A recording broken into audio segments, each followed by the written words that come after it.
Ready? I will be doing a refutation today on the claims being done by Mr. Antonio Aguirre about gun control failing to reduce violent crimes. I'm going to be addressing first his first claim that I'm going to be addressing is gun ownership does not cause violent crimes. Second, gun ownership prevents potential violent crimes. Third, banning guns overall leads to the increase in crime. The first point that I will be addressing, gun ownership does not cause evident crimes. I have to challenge the evidence first because the disclaimer that he's saying, that he's making by saying that violence is at the bottom of the top 10 list, according to the CDC website, it's not true. Actually, the list goes as follows. First, the first violent crimes are unintentional motor vehicle traffic. Second, unintentional poisoning. Third, unintentional fall. Fourth, you start with suicide, firearms. Fifth, homicide, firearms, and etc. So basically, as you can see, firearms start from the fourth and follows the fifth. And the funny thing is that unintentional is what all the other causes before that are unintentional, so are accidents. And I'm gonna then jump to the to do a claim, a counterclaim, to state that the U.S. homicide rate has declined is not the case. It is technically so, but as the New York Post states, some of those killings now are called self-defense. Then I will jump to point number 2 that he's making.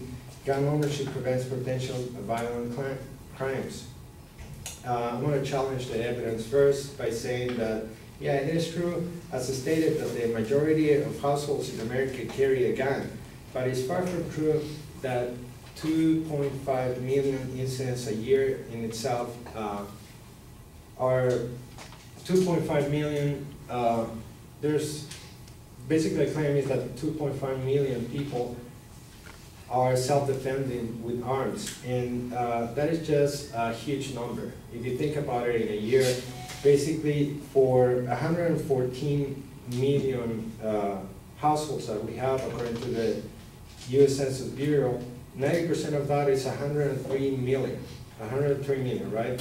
So we have the number, and if we divide those by 2.5 million, that would give us 41 cases. So in other words, let me summarize it for you. For every 41 people that have firearms, that number would mean that one would use it as self-defense, and that is in a yearly basis. So that, to me, it's not logical. You know, I know more than 50 people that own a gun and not near them, and you know, nobody has any story of that happening.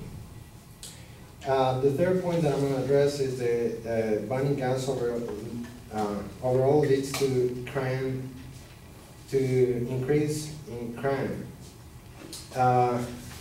Basically, the reason that Mr. Aguirre is making is he's comparing the U.S. crime versus the crime in Russia, and that to me it's just not rational because everything is different. Russia has only 21 years of being a capitalist country. So obviously it's not stable politically, it's not culturally or socially stable. So it's not apples to apples, it's, you know, apples to watermelons, if you will. And with that I conclude my review.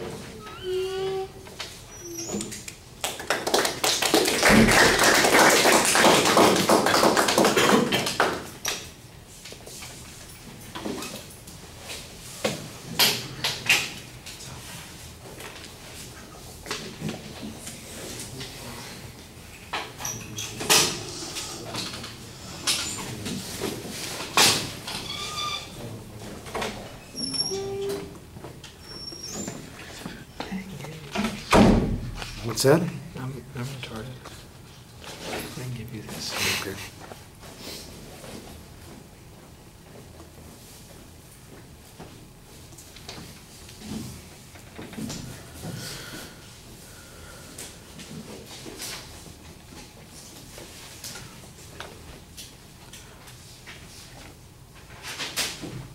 You need one of those in the name.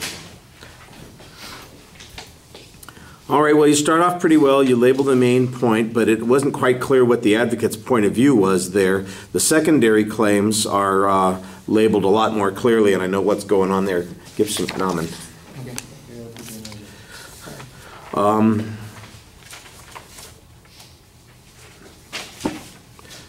The challenge on your first point starts with an evidence challenge, which basically says that you know, he's got the list that he's looking at has it on number 10, and you have it listed on as number 4 and number 5 at the start of this. So, okay, so there's a challenge to what is an accurate placement of firearms on the list of dangers.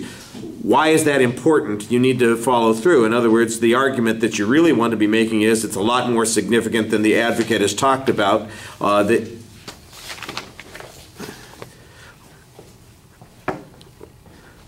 It's a lot more significant that the advocate has talked about, and that's why we should be taking it more seriously. And then your second argument is kind of a challenge to the self-defense issue, and you would try and break it down based on some numbers. I think you need a little bit clearer explanation about how you got to the, you know, out of 41 gun owners, one has to use it each year. I guess that's based on the number of people versus the number of guns that are available. You came up with some numbers that were not always clearly explained.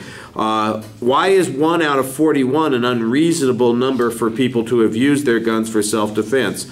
I mean, that's an assertion on your part versus whatever the study was that the advocate presented. And you know, there might be a reason that the advocate's estimate is exaggerated or ridiculous or should be challenged on some basis. But all you do is you give us a statistical measurement that says, well, 1 out of 41 seems awfully high. Why does it seem awfully high? I don't understand. You know, if we looked at the number of automobile accidents, for instance, out of the number of cars, if we had 1 accident for every 41 cars, would that be high?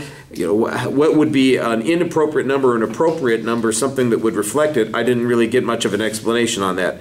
And then the last argument is that the comparison that the advocate makes to Russia is not a valid comparison.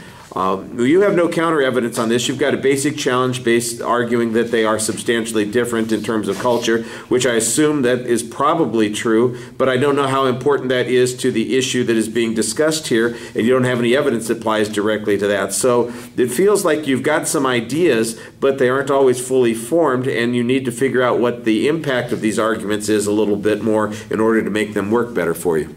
All right, thank you.